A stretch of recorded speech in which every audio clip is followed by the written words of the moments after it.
네, 오늘 우리에게 주시는 하나님 말씀은 출애굽기 13장 21절에서 22절까지입니다. 구약성경 102쪽에 있습니다. 구약성경 102쪽에 있는 출애굽기 13장 21절에서 22절까지입니다.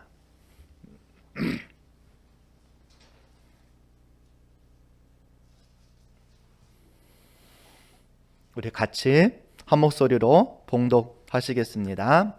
여호와께서 그들 앞에서 가시며 낮에는 구름 기둥으로 그들의 길을 인도하시고 밤에는 불 기둥을 그들에게 비추사 낮이나 밤이나 진행하게 하시니 낮에는 구름 기둥 밤에는 불 기둥이 백성 앞에서 떠나지 아니하니라.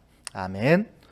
오늘 말씀의 제목은 광야에 임한 하나님의 은혜 라는 제목으로 같이 은혜를 나누고자 합니다. 이제 2021년 새해가 시작된 지 벌써 한 달이 지났습니다. 참 시간이 빠르죠? 한 달 동안 여러분의 삶은 어떠셨습니까? 한 달 동안 여러분의 삶에 만족하십니까? 올해의 계획들을 차근차근 행동에 옮기고 계십니까? 나눠드린 감사 노트 열심히 적고 계신가요? 날마다 감사의 제목을 찾는 것 쉬우면서도 어렵습니다. 하루하루를 바쁘게 우리가 살아가기 때문에 생각하지 않으면 그냥 지나칩니다. 그러나 오늘 하루는 나에게 생명을 주신 하나님의 선물이고 하나님의 은혜입니다.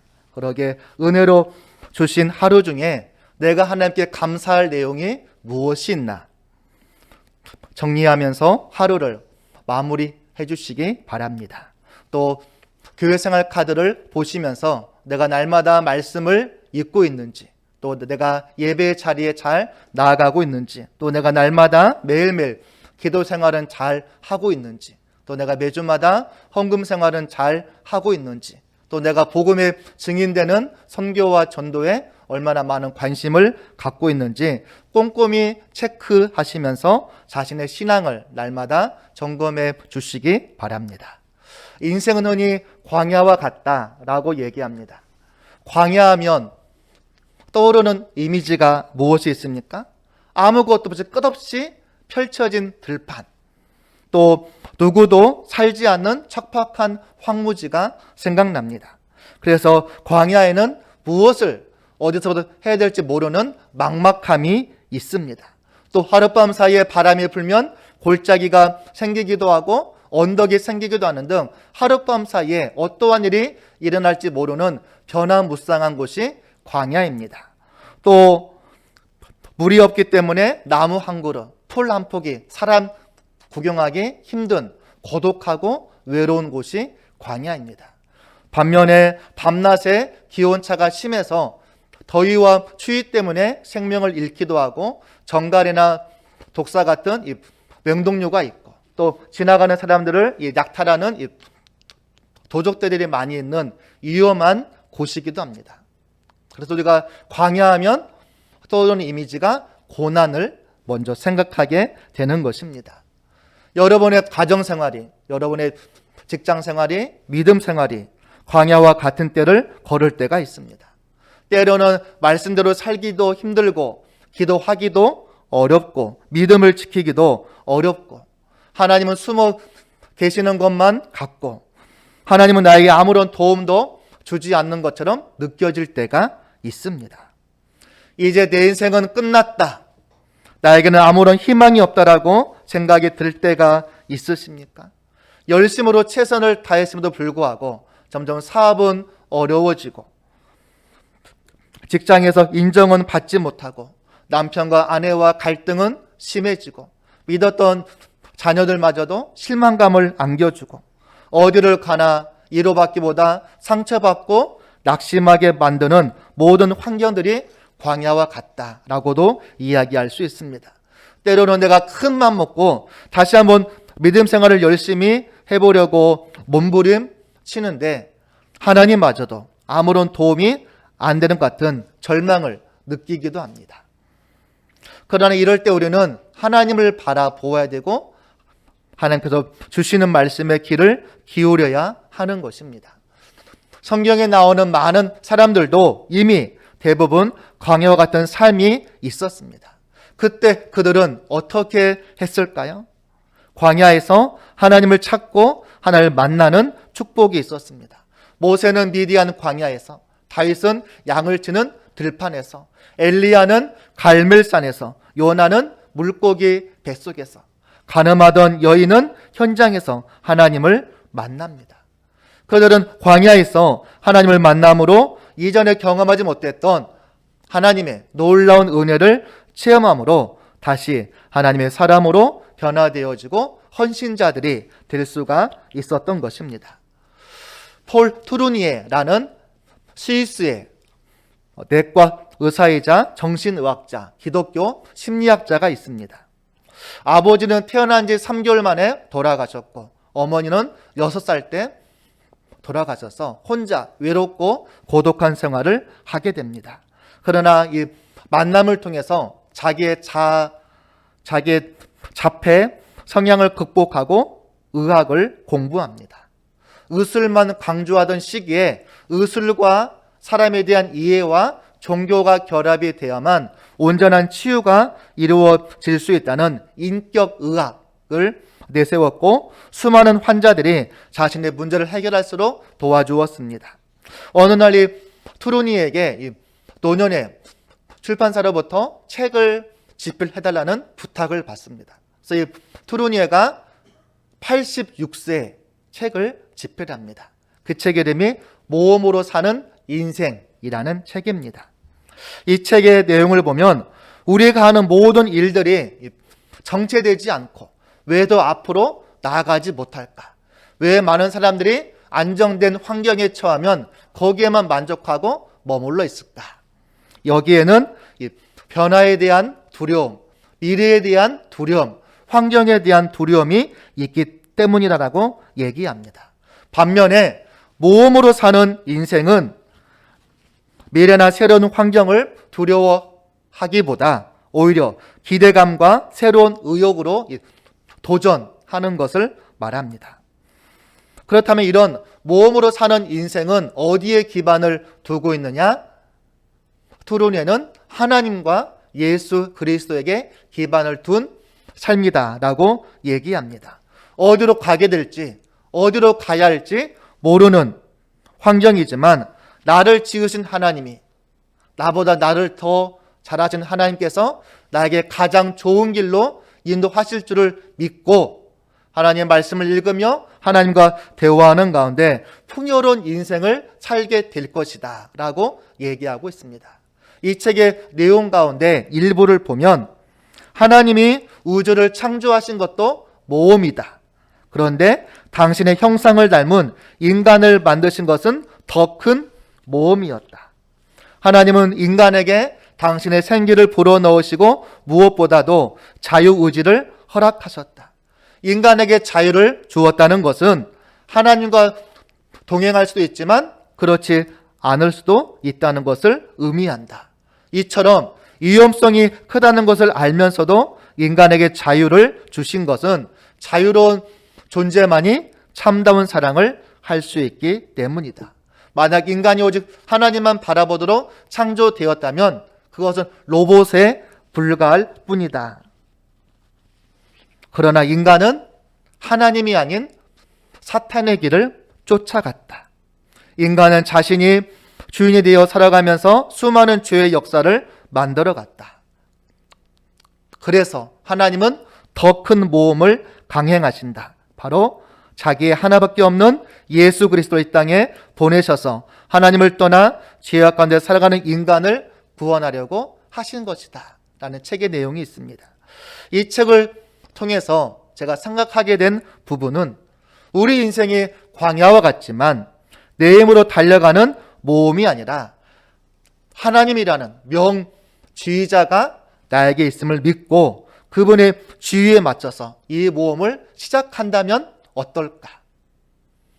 그리고 우리가 인생 마지막에 하나님 앞에 섰을 때 하나님이 나에게 그래 내 지위가 마음에 들었냐라고 우리에게 물어보신다면 여러분은 뭐라고 답변하시겠습니까? 제가 내린 결론은 내 인생은 하나님이 지휘하는 모험이다 라는 결론입니다. 내 인생은 내가 내 지혜와 내 생각과 내 방법으로 살아가면 실수하고 어려움에 빠질 수밖에 없습니다. 그러나 내 인생의 지휘자는 누구냐? 내가 아니라 하나님이심을 우리가 고백할 수 있기를 간절히 바라겠습니다. 우리 한번 같이 한번 고백하겠습니다. 내 인생은 하나님이 지휘하는 모험이다. 우리 자기 이름을 한번 하겠습니다. 이룽이의 인생은 하나님이 지휘하는 모험이다. 네, 아멘이십니까? 네, 우리는 2020년 코로나를 통해서 우리의 모든 계획이 무너졌고 앞으로 어떻게 살아가야 될지 어디로 가야 될지 알 수 없는 광야 같은 삶을 한 해 동안 살아왔습니다. 올해는 이제 감사하게도 백신 접종이 조만간 시작이 될 것으로 예상되어서 한시름 놓았지만 또 한편으로는 백신으로 다 코로나가 종식될까? 또 일상은 언제 회복되어지고 경제는 언제 회복되어지고 교회의 모든 모임이 언제나 가능할까? 아직도 불안한 상황에 있습니다. 그러나 여러분, 우리가 절망하지 말고 낙심하지 말고 내 인생을 지휘하는 하나님의 손을 바라볼 수 있기를 간절히 바라겠습니다. 이 돼지는 몸의 구조상 바닥만 보면서 살도록 만들어졌습니다. 아무리 고개를 들어 하늘을 보고 싶어도 볼 수가 없습니다. 그런데 돼지가 하늘을 볼 수 있는 딱 한 가지 방법이 있습니다. 뭘까요? 네, 넘어지면 하늘을 볼 수 있습니다. 자, 하나님이 우리에게 얘야 제발 나 좀 봐라, 제발 나 좀 봐라 아무리 외쳐도 하나님을 보지 않으면 하나님이 강제적으로 하나님을 볼 수밖에 없는 환경을 만들 수밖에 없는 것입니다.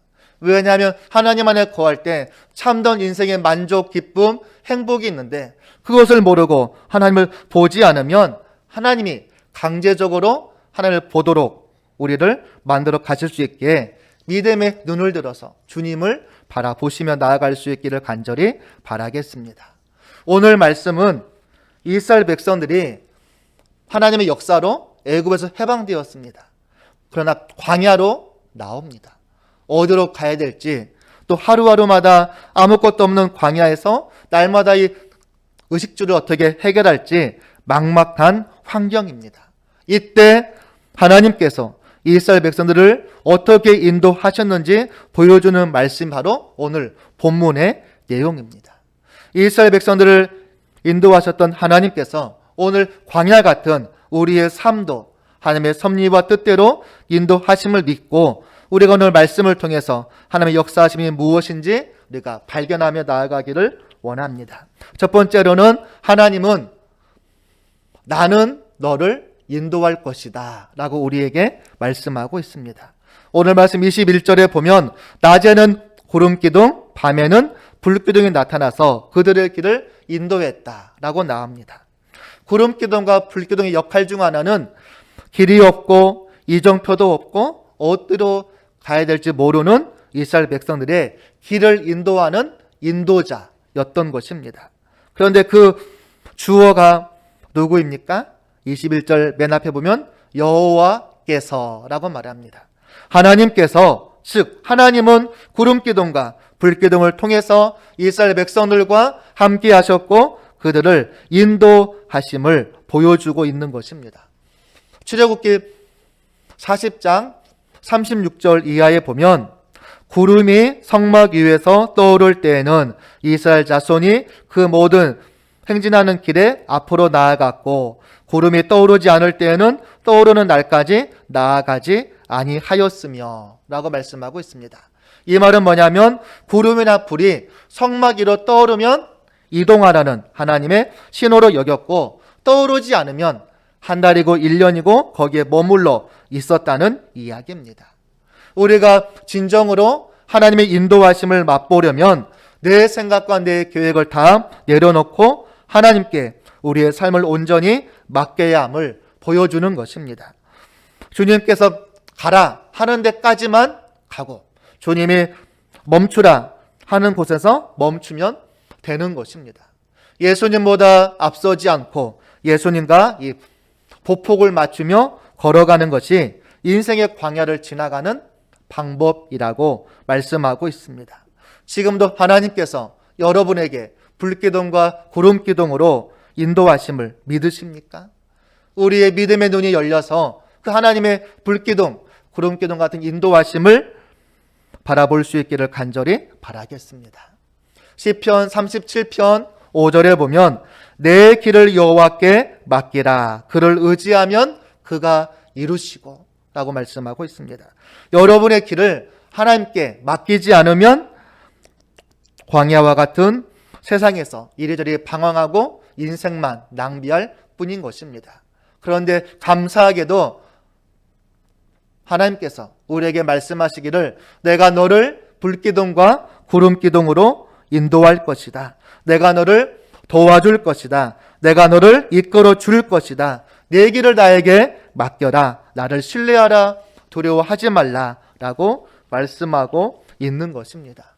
여러분의 모든 인생의 무거운 짐을 주님께 내려놓으시고 하나님의 인도하심에 순종하는 지혜로운 성도들이 되시기를 간절히 바라겠습니다.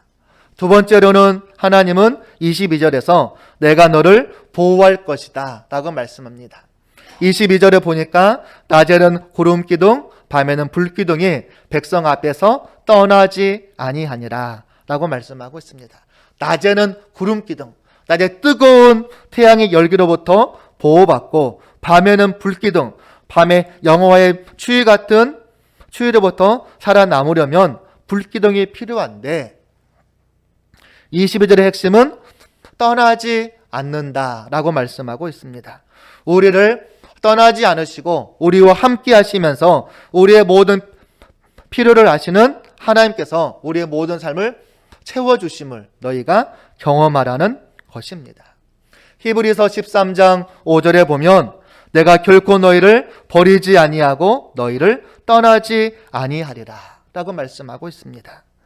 우리 같이 한번 해보겠습니다. 하나님은 결코 나를 버리지 아니하시고 나를 떠나지 아니하신다. 이제 우리 자기 이름으로 한번 하겠습니다. 하나님은 결코 일용이를 버리지 아니하시고 일용이를 떠나지 아니하신다. 아멘이십니까? 네. 요것만 잘 기억해도 여러분의 인생에는 축복입니다. 우리가 코로나로 인해서 모든 것을 잃어버리고 삶이 엉망이 되어버린 우리들과 하나님이 동행하시고 버리지 아니하시고 떠나지 아니하시고 내가 너와 함께 하겠다라고 말씀하고 있습니다.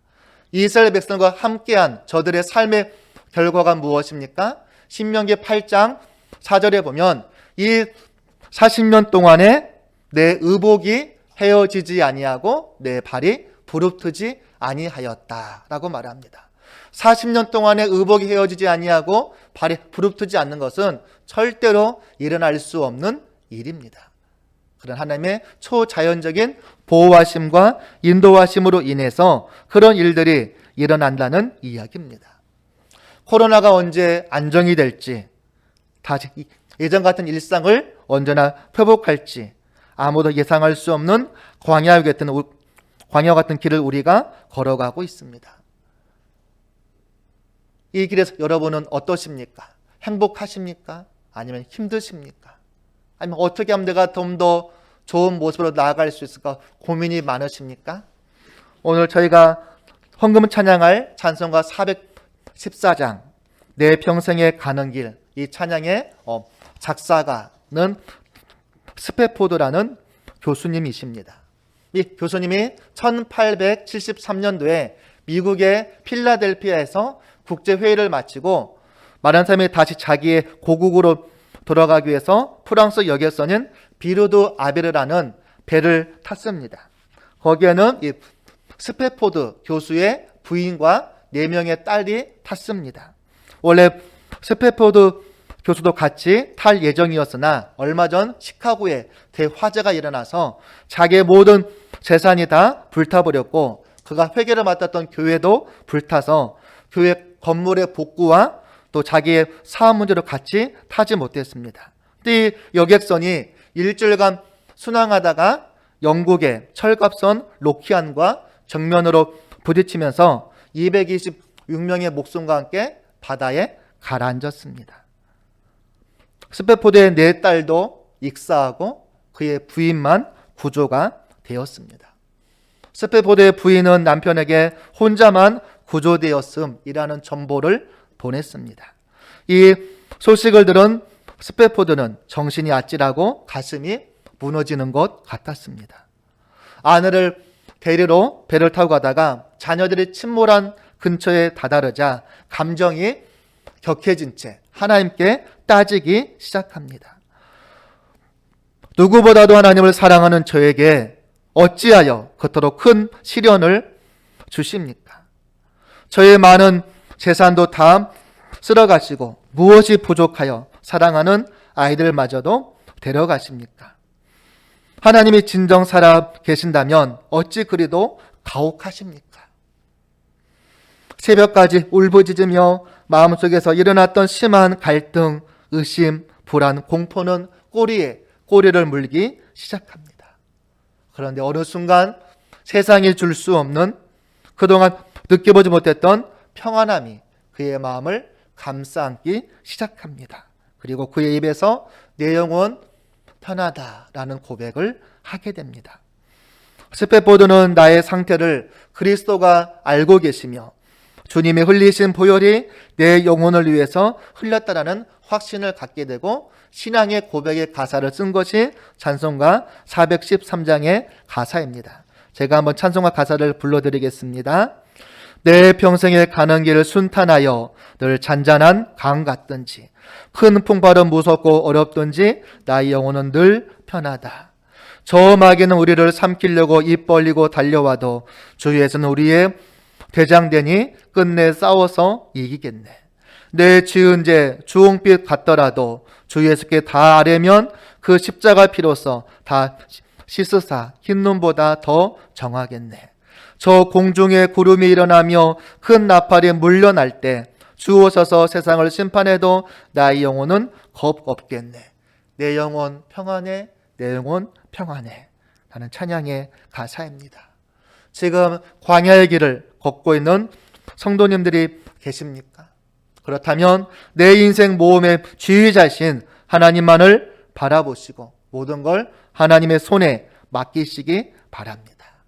혼자 버려진 것 같은 광야 같은 이 땅에서 내 힘과 내 지혜로 살아가는 어리석은 자들이 되지 마시고 하나님의 불기둥과 구름기둥의 인도하심을 체험하시고 우리를 가장 선한 길로 가장 좋은 길로 인도하시는 하나님의 역사하심을 맛보심으로 세상이 줄 수 없는 하나님의 평안, 하나님의 기쁨, 하나님의 행복이 여러분 안에 가득하시기를 간절히 바라겠습니다. 이제 벌써 1월이 다 지났습니다. 다시 내일부터 2월입니다. 다시 한번 믿음을 다잡으시고 힘든 환경 가운데 있을지라도 낙심하지 마시고 내 인생의 지휘자는 하나님이심을 고백하며 하나님의 지휘에 맞춰서 찬양을 잘함으로 우리의 인생이 하나님을 기쁘시게 하는 귀한 인생이 될 수 있기를 간절히 바라겠습니다.